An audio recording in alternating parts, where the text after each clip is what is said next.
Baik, seterusnya kita nak beralih ke laporan mengenai Perintah Kawalan Pergerakan diperketatkan bersasar secara pentadbiran atau TEMCO di 2 kampung di Perlis dan 4 mukim di Kedah yang ditamatkan hari ini, iaitu lebih awal daripada yang dijadualkan pada 31 Ogos.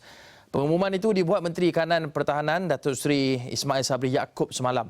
Dan untuk mendapatkan perkembangan mengenai pembukaan 2 buah kampung itu, kita bersama dengan Wakil Astro Awani Kedah, Abdul Hadi Cik Awang. Hadi, berdasarkan permatian Hadi, adakah penduduk di kawasan tersebut dapat mengadaptasi dengan normal baharu sebaik saja perintah TEMCO itu ditamatkan?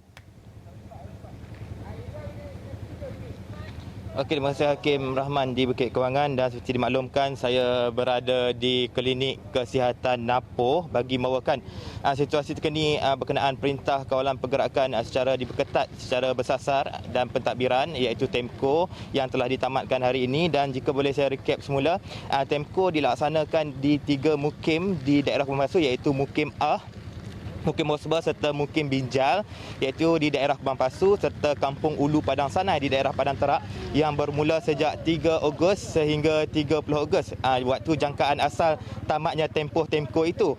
Dan seterusnya di negeri Perlis, 2 kampung, iaitu kampung di negeri Perlis, iaitu Kampung Kuala Salang serta Kampung Tanah Timbul, telah dilaksanakan TEMCO yang bermula sejak 10 Ogos sehingga 31 Ogos.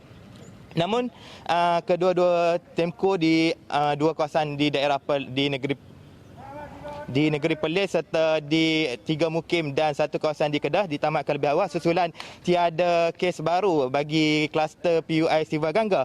Dan berkenaan situasi semasa, jika saya lalu ke sini sebentar tadi, sudah tiada sekatan jalan raya diadakan, menangkan hari ini TEMCO ditamatkan, serta di belakang saya ketika ini proses memotong gelang merah jambu diadakan sejak 8.30 pagi tadi, dan setakat ini dianggarkan sekitar 200 individu yang datang ke sini untuk memotong gelang merah jambu yang dipakai sejak 3 Ogos lepas bagi penduduk di kawasan Napoh ini.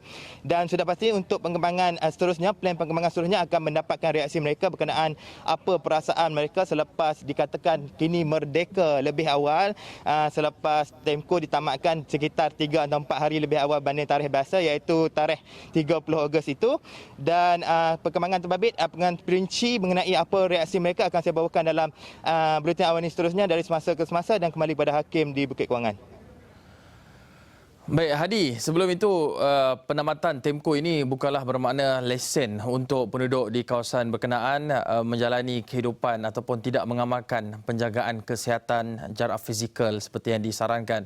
Bagaimana Hadi sendiri melihat penduduk di sekitar kawasan itu membiasakan diri ataupun mengamalkan prosedur-prosedur standard ataupun nasihat-nasihat daripada Kementerian Kesihatan Malaysia KKM bagi memastikan tidak wujud jangkitan baru di kawasan berkenaan?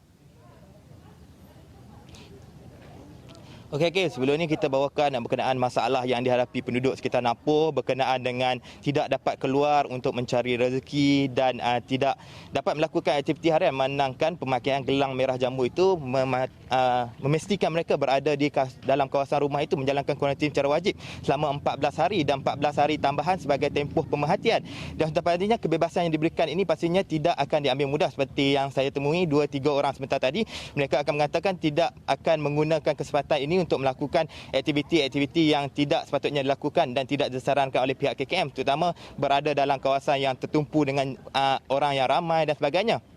Dan jelas mereka ada antara yang saya temui tadi, ada yang menggunakan peluang bebas ini untuk keluar untuk melakukan interview kerja, temuduga kerja di Kuala Lumpur. Dan perkara terbabit jelasnya beliau menjelaskan semua orang patut mematuhi apa yang disarankan pihak KKM, menangkan peluang yang dapat untuk bebas daripada tempoh TEMCO ini satu peluang yang baik untuk digunakan dalam merancangkan kembali ekonomi, terutama bagi penduduk di kawasan Napoh ini sendiri, Hakim.